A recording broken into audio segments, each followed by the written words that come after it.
Okay, so for drums and bass, let's start with drums. My brain here is the GGD Modern and Massive, the first one, and I think it's one of the most best sounding drums I've ever used.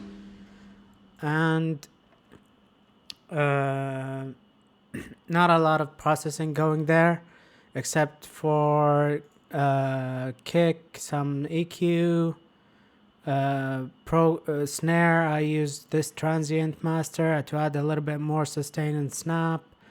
I use Pro Q3, and for the toms I use Saturn to give it a little bit of a drive.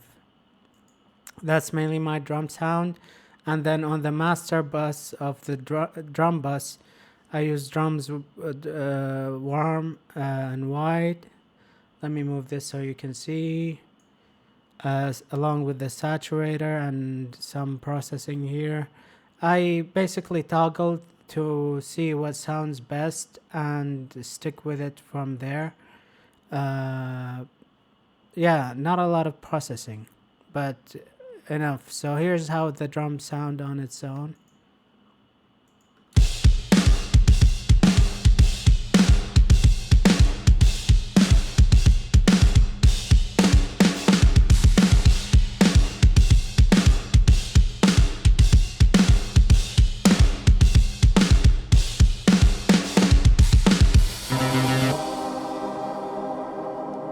Moving on to the bass. The bass, I use the Rickenbacker by Native Instrument, Scarby Rickenbacker bass. And I use a clean, dirty mix where I use low pass and high pass filters on each to mix them together well.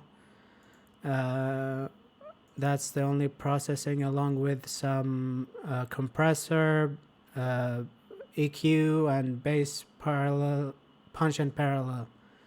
So this is how it sounds on its own.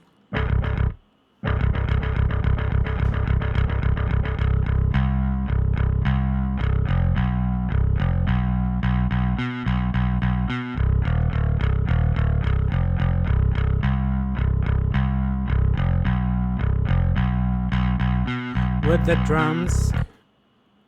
the drums, this is how they sound together. I also sidechained the bass to the kick drum.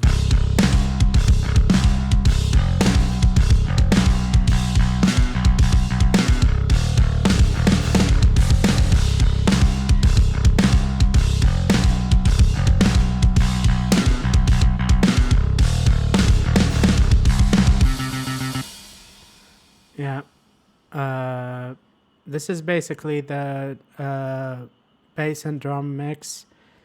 Towards the end, nothing changes except for the velocity. I believe for the drums and bass, they change quite a bit to make it a bit more larger than life.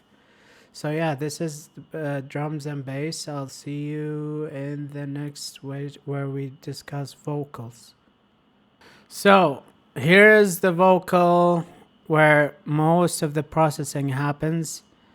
I believe it's the most time spent on this particular track spent on vocals.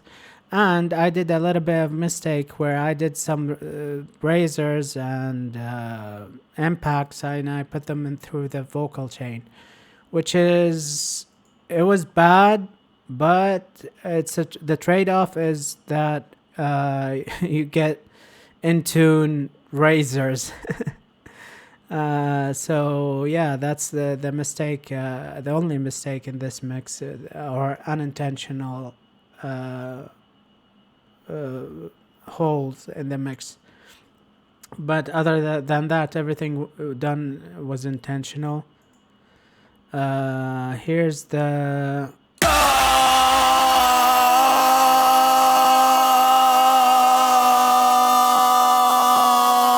lead vocal. I have a lot of things happening: dirt, RC48 replica, and a limiter, and Pro Q3.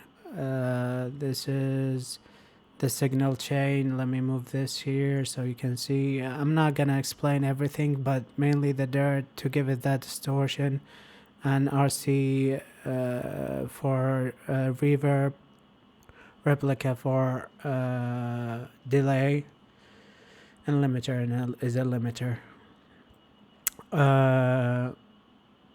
Yeah, I used on the doubles. I used more dirt. So let me solo this out. So what if is the end? What does it all mean? I will find myself again tonight.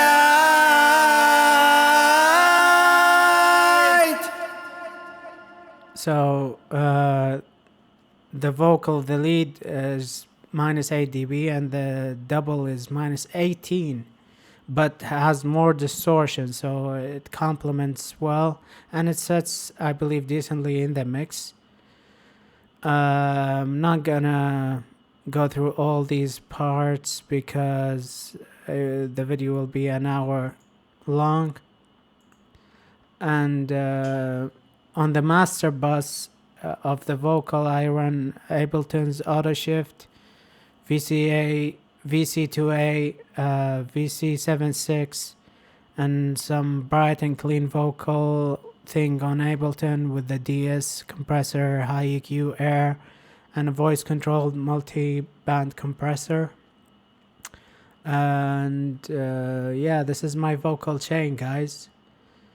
I hope you enjoyed this video, and yeah, it's been a fun ride just recording this song,